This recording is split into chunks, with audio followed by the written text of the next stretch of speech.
VUCA, VUCA. Kita melihat kepada aspek volatility, uncertainty, complexity dan ambiguity. Ini antara cabaran yang dihadapi oleh kebanyakan negara di dunia, khususnya negara di ASEAN, dan bagaimana untuk kita mengemudi perkara ini bergerak ke hadapan dan apakah cabarannya selaku konteks ASEAN. Dan dalam konteks yang sama, perbezaan antara geoekonomik dan geopolitik yang memaksa syarikat-syarikat untuk merangka semula segala strategi mereka dalam mendepani perbezaan ini. Apakah cabaran yang dihadapi dalam konteks geopolitik? Apakah cabarannya pula dalam geoekonomik? Itu perbincangan kita dalam ASEAN Kita pada episod pada kali ini. Saya bersama dengan Professor Rory Medcalf, iaitu yang merupakan Head of College ANU National Security College. Kita saksikan. Prof, thank you so much for joining Niaga AWANI. I want to ask about the current situation in a world of persistent uncertainty. How should business leaders interpret in terms of today's strategic competition in this region especially, and not just as geopolitics but geoeconomics? So it's great to be here, and I'm sorry that it's such a confronting topic that we're discussing, because this is a really grim and challenging time, I think, for the region and the world. And I come at this really as a security specialist. I look at economics through the geoeconomic prism, and I think your question is absolutely on the mark. That is, yes, we're in an era of geopolitical competition. In other words, states using power to seek advantage. But this has now translated very clearly into geoeconomic competition. That is, the power that states are using is every aspect of economic power. And we're seeing this most starkly in the tariff shock from the Trump administration, but there's a longer trend, I'd say over at least the past 10 to 15 years, where states have been using economics for strategic advantage. We've seen it in this region, including with the way that China has used its leverage, but we're now seeing, I think, very confrontingly, very starkly, that this dynamic is here to stay, and unfortunately this is the environment that business has to navigate in. But have all these countries, especially in ASEAN, adapt to this kind of strategy? Well, I've certainly watched the way my own country, Australia, has been trying to adapt to this new reality, and we've had partial success over the past 10 to 15 years, but we've still got a very long way to go. Look, I think there's a paradoxical answer to that question, because at one level, of course, we want to attempt to let markets do their thing. I mean, there's been enormous benefit to this region from open economies, from free trade, really for decades now, and that's something that my country, Australia, has experienced as well. But we are also now in a world where, no question, states are using, especially big and powerful states, are using economic levers for state power, for political and strategic advantage. How well are we doing in responding to that? How good is the adaptation? I think it's pretty uneven. And I guess at one level, what we don't want to do is have the mutually assured destitution of immediately responding with our own tariff barriers. And I know there are questions about the level of tariff barriers within and by ASEAN countries. But at the same time, we shouldn't just leave this now to market responses. So I think that what I hope to see is governments in this region, including my government, Australia's government, conferring much, much more clearly and frankly among themselves as to how to coordinate our responses. In ASEAN, we've seen different countries. Out of 10 countries, we often talk about whether we should lean towards the US or to the China. It's always these two countries. Yeah. But how do you see that ASEAN can strike a balance between these two countries? Because at the end of the day, most of ASEAN countries are open economy. Yeah. We really depend on our trade. With Trump in power, will it change the way we do things, we do business in ASEAN? And how do you see this, and how do we strike a balance with this? Look, I think we need to get beyond the binary of China and the United States. Now, it's easy to say that when they are the two most powerful countries in the world, without question, and quite comprehensively. But, the Trump administration, for all of its, I think, mistakes and some of its, frankly, disgraceful behaviour, does talk about a multipolar world, and there's truth in that. So we are in a region, in an Indo-Pacific region, where there is multipolarity. You know, Japan is very significant, the Republic of Korea, ASEAN economies themselves, Australia, the role of Europe. You know, don't forget Europe is a major trading and investment partner for the region. So I guess my starting point would be to encourage ASEAN governments to do what the Australian government is trying to do, and that is to get beyond the binary, to look for a diversification of trade and economic partners, and not seek to make a total choice to say, well, we're going to put our entire economic future in the hands of either the US or China. Then, of course, there is the strategic and military story, which we can go into if you have time. But sometimes it's quite hard to see clarity during turbulence in that sense. But how do you view that we can see clarity during turbulence and turn it into opportunity, especially for ASEAN region? For Malaysia, for instance, we are open country, right? We trade with the US, the China, European Union, and other countries as well. But how do we build clarity in a sense? Look, I think a starting point is to go back to national interests, to determine what is it we're seeking to achieve here. And I think in each of our countries, interests relate to, obviously, stability, prosperity, the principles that underline our society and our political systems as well. And I think to seek that clarity, increasingly there's got to be a very direct conversation between business leaders and government, including the security community, the security establishment, to look at how we can voluntarily work together for national ends. Look, I think it's great that Malaysia is seeking to show leadership within ASEAN this year as chair, but no country can be a leader if they don't have clarity in their national settings first. Okay, and I want to see, because when I was in World Economic Forum, we've seen a lot of people were talking about, you know, European Union, when Trump became the 47th US president, and the clarity wasn't there and isn't there at that time. But in terms of ASEAN, with over 600 million population, relatively stable union in that sense. But how do you see this strength could be the enabler factor for ASEAN to move forward in terms of, you know, determining what future ASEAN should be in dealing with other countries and region as well? Look, I'm glad you've underscored those quite powerful statistics, because, you know, you're right. If you look at ASEAN in totality, there's an enormous amount of agency there, and if you project that, you know, into the shadow of the future, let's go forward 20 years or so, as a proportion of the global economy, that's only going to grow.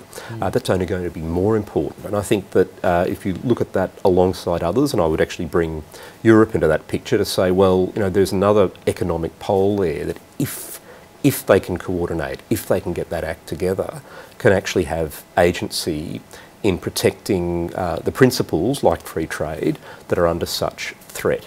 So I think there's a leadership challenge there to seek to minimise differences, to harmonise national settings, and of course, as we know in ASEAN, one of the virtues and sometimes one of the problems of ASEAN is its consensus rule, the need to move slowly at a level sort of that's comfortable to all participants. However, I think now is a time for, I guess, a reinvigoration of purpose there for ASEAN leaders to get together, and that depends enormously on the drive and the motivation of who's in the chair. Yeah. If we talk about the difference between global north and global south, it's quite apparent in so many levels and backgrounds as well. But how do you see that business leaders, especially, trying to understand the whole situation? Because at the end of the day, they have to think about dollar and cents, their bottom line. At the same time, they have to understand geopolitics, geoeconomics, and the policies being introduced by particular countries, advanced countries in global north and global south as well, who's impacting by whatever happens in the global north. But how do you see the whole situation for business leaders and to implement at their company, for instance, and every day, because they are the one who's actually paying for all these jobs that we are hiring? So look, from a business perspective, and again, I speak as a security guy, so there's something in common here, and that is, you know, risk, really. It's really about anticipating and managing and mitigating risk. So these days, any self-respecting corporation is going to be relying on either geopolitical risk advice, either internally or externally, or preferably a bit of both, on every major decision. I think there's no place here for sentiment about whether a business organisation identifies with the global south or the developed world or some other bloc. I think this should be much more about those basic calculations of risk and stability. And unfortunately, for a lot of us who've seen the United States as the place of stability for many years, we're going through a phase where that's clearly not the case. That doesn't mean, of course, that we suddenly identify, China or some other location as the obvious pillar of stability. I think we're going to need to hedge our bets, diversify, and therefore, I think for business, it's having that very clear line of geopolitical risk advice and a willingness to look at the principles that uphold a stable environment in this region. What we don't need in this region now is, having had the economic shock of the Trump tariffs, to then face some kind of strategic shock, which would put all of our prosperity at risk. When you talk about, countries in ASEAN or ASEAN as a whole should look beyond the existing trade countries that we are having currently, and the reality on the ground. For Malaysia, I can take from Malaysia for example. When we do more trade with China, a lot of people are concerned that China will dominate us. And at the same time, we have the issue of Gaza and Palestine, and we hate America in that sense, right?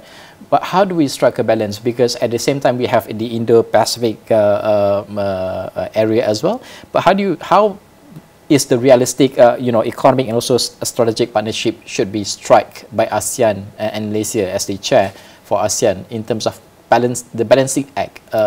Was it hard to achieve? Well, I think, even taking a look as an outsider at the Malaysian economy, there is reasonable diversification there. My own country, Australia, has a very large trade relationship with China, but we don't have a large investment relationship with China. Our investment relationships are much more leaning towards America, Europe, Japan, South Korea, etc. And so the diversification imperative, I think, is really number one. And other shocks, COVID, for example, I think taught us that lesson. In terms of the relationships with China, again, the Australian experience is we want a relationship that is predictable, that is stable, that's based on mutual respect, and where we protect our own interests. Now, you can have an economic relationship and still do all of that, but you need very clear settings domestically, including on issues like foreign investment, foreign interference, and so forth. It is doable, and I think that Australia and Malaysia, as middle powers in the Indo-Pacific, can actually very constructively exchange notes on how this is done, and perhaps work with others to build that ballast of middle powers in the region, because so much of the economic weight and the economic potential of the Indo-Pacific is not purely located in Beijing or Washington. I want to talk about from the security point of view, because when I went to AWS reInvent in Las Vegas for every year, to talk about AI, the power of AI, and the same goes during World Economic Forum, the power of AI. But all these technologies are possessed by advanced countries, it's either US or China or other countries, but not from this region, ASEAN, and we are some sort of consumers in that sense for AI. But how do you see, in terms from the perspective of security, adapting to AI, because we don't want to be left behind, but we want to move forward with AI. Where are we for this region from your point of view, and how do we progress in terms of adapting AI and having its technology built from our soil? Yeah, look, I think that is one technology, and it is an absolutely critical technology for the decades ahead. That is one technology where the choices do become starker, where I think multipolarity is less manifest. So, you're right, there is very much a US-centric ecosystem and increasingly a China-centric ecosystem. There are efforts to build other ecosystems, Europe, Japan, etc. I think the simple answer to that question is to say that we start needing to build national capability. So, for example, in Australia, at our universities, in our private sector, there's some reasonably impressive research in AI. The level of investment in that is generally not sufficient. I can't speak for the situation in Malaysia or elsewhere in ASEAN, but it would strike me that a first step is building the national base. A second step is ensuring that the legislation, that the legal protections in place are such that we can actually contribute to standards for how AI is developed and used within our countries, and there is an ethical dimension to that. And then when it comes to engaging with those big ecosystems, the US and or China or others, we can do it with our eyes open. I do think that if we go simply hell-bent for one ecosystem or the other without any national capability or national protections in place, then we are heading to a future where we're going to be diminishing our own sovereignty. Navigating between the big brothers, for Malaysia especially, what can we learn from Australia? Because when we talk about navigating Malaysia as an open economy, we are always working closely with China and the US and the European Union and other countries as well. But what is the best practices that we can learn from Australia in that sense? Because sometimes there's always a taboo topic to be discussed in Malaysia. For instance, when in regards to Palestine, it's a no-no for Malaysia. But when it comes to our sovereignty, it's also a no-no for Malaysia. When we talk about 9-9, it's very sensitive in Malaysia. But what can we learn from Australia? Look, we're learning too, so it's a great question, but I think this is where middle powers need to learn together and need to be very honest in the conversations of sharing what they've done right, what they've maybe got wrong in their experiments, and how we can work together.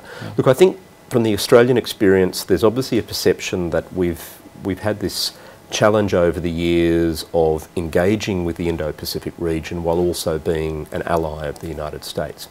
I think our governments have done a reasonable job of managing that balance, and so just to sort of give a couple of examples of how that's worked, I think the idea of actually working with, encouraging and building a multipolar Indo-Pacific region is something that Australia has very much supported and encouraged over the years. We've done a lot more with Japan, we've done a lot more with India, we've worked with Indonesia, we've certainly looked beyond the US-China binary, while also recognising the security benefits we get from the relationship with the United States. I think it's also about having a willingness to speak very frankly, engage very frankly with those powerful actors. We've had frictions, as you know, in our China relationship over the years, but we've kept all of the national security settings that were put in place during that time while maintaining a more stable relationship with Beijing. So a lot of it boils down to the quality of statecraft, diplomacy and more, and I think that's somewhere where Australia and Malaysia should do more together. Yeah, we've seen the new world in terms of economic trajectory and in terms of security, in terms of a lot of things and aspects as well. But a lot of countries are still doing the same things of doing things and business and running the countries. But how do you see that the new reality right now have changed the way countries do things, especially in this region? Have they really, have thought about it and seen it and changed the way they do things domestically to improve themselves and to some sort of shield themselves? But do you see that this is going to be some sort of problem from this region if you are not there in terms of protecting your countries and also embracing the changes that's happening currently? So whether we're looking at our region or we're looking globally, I think this is a time where small and middle powers need to effectively have a national interest strategy where they bring together all the elements of national power, the private sector, their security agencies and their non-security agencies alike, the strengths of civil society as well, and build really a much more coordinated national approach. You have to have that domestic resilience before you can engage as a useful partner with others. And so I wouldn't limit that conversation purely to what we do in our region, it's also what we do in the world, because although there's talk of the rules-based system being dead, there's still a lot to fight for there that has benefited countries like ours. We've seen a lot of countries, especially the US, challenging the world body, ICC, ICJ, UN in that sense. And we've seen a lot of countries feeling hopeless. But how do you see that the middle power, such as from this region, should play an important role in balancing the whole situation? Well, I think we need to be looking at creative middle power coalitions that are not purely of this region. So I think the relationship between ASEAN and Australia, but maybe ASEAN, Australia and Europe, Japan, Canada, there's actually quite a potent group of partners there, and it's very important that that bridges north-south as well. And it's going to be a set of coalitions that are not precisely the same on every issue. There'll be some issues, for example, where we can and should engage India as a partner, others where that may not be the case. But I think it's very important to be sending a signal that so many of our nations that have contributed to and benefited from the multilateral system over decades now are not simply going to take its diminishment lying down. But do you think the global North understand global South better in terms of a lot of things that we try to implement? For instance, let's talk about ESG. Now, the standard that are being put that the global South should follow is as if it's very unfair for our economic growth trajectory. Yeah. Right? That's just one aspect of it. But do you think that the standard being put in a lot of things by the global North, for instance, is fair and also showing understanding from them towards a global South? So it's always good to put this question to an Australian because we're in the South. Yeah. Even if some would identify us politically with the global North. But yeah. I think, to be honest, there's probably a lot of self-reflection at the moment in countries right across the spectrum. So looking at partners in Europe, for example, which have, I think, recognised, whether it's through all of the shocks from Russia's invasion of Ukraine, through to the shock that's now being dealt to them from the Trump administration's, frankly, abuse of its allies in Europe, there's going to be a lot of self-reflection about their priorities. And so I wouldn't be surprised if some of their diplomacy now revisits some of these issues in ways that are more sensitive to the very different circumstances of countries in other parts of the world. I think it's a fair and open conversation that needs to be had.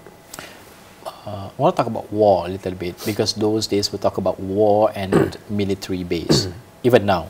Yeah. But then from this region perspectives, it's no longer about having greater military.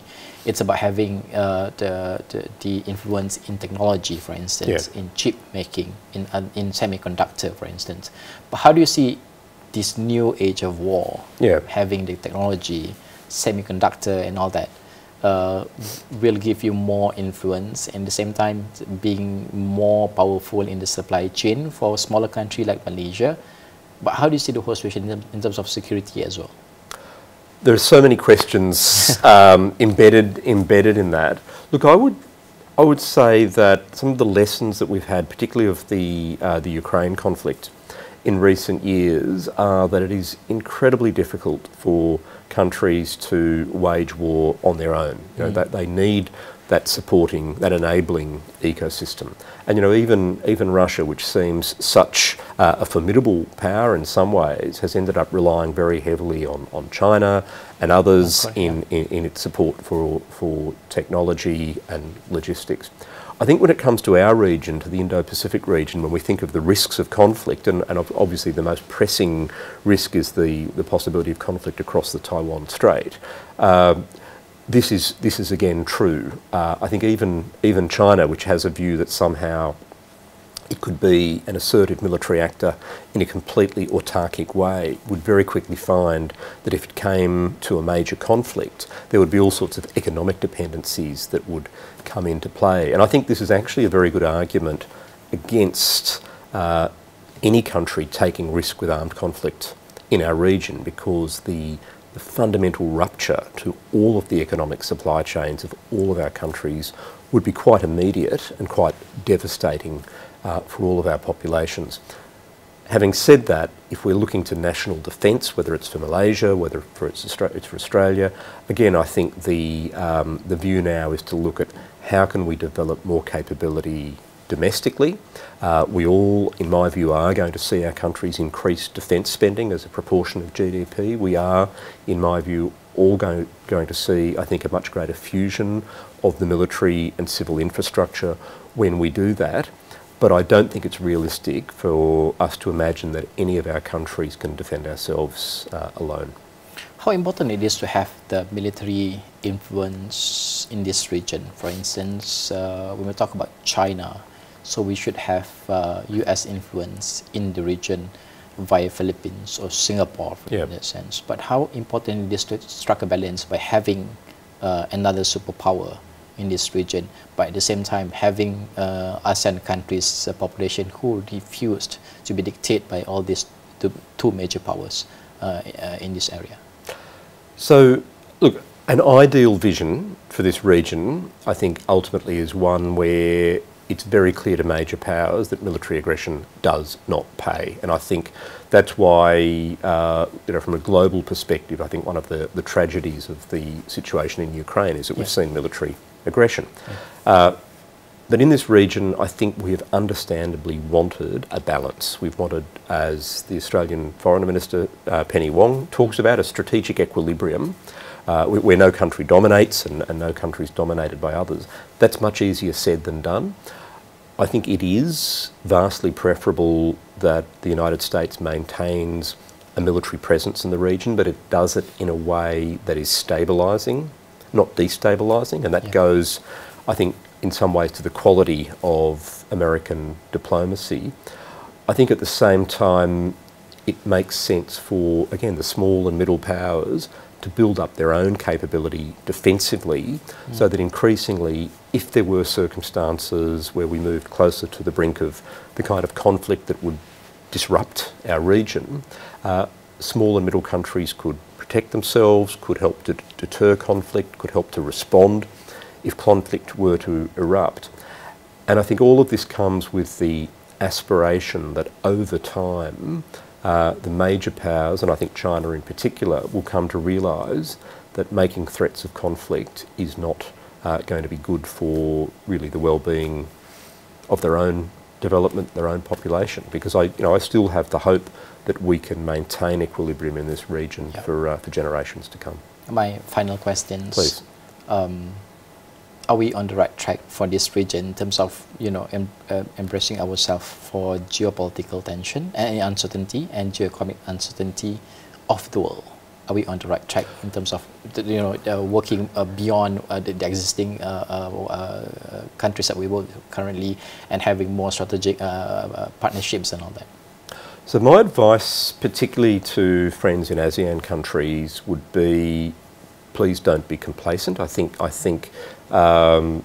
we've had this risk in Australia sometimes in the past, that we've been too complacent. We cannot hide from the woes of the world. We've got to contribute to maintaining balance in the region. I do think that there hasn't been enough use of ASEAN institutions to try to really do what they were set up for, and that is to maintain that equilibrium. So I think whether we're on the right track or not, the direction of travel has to be, I think, much more seriousness of purpose in using the architecture that we have. All right. Prof, thank you so much for joining AWANI. Really appreciate it. Thank you so much. My pleasure. Thank you so much. Thank you so much.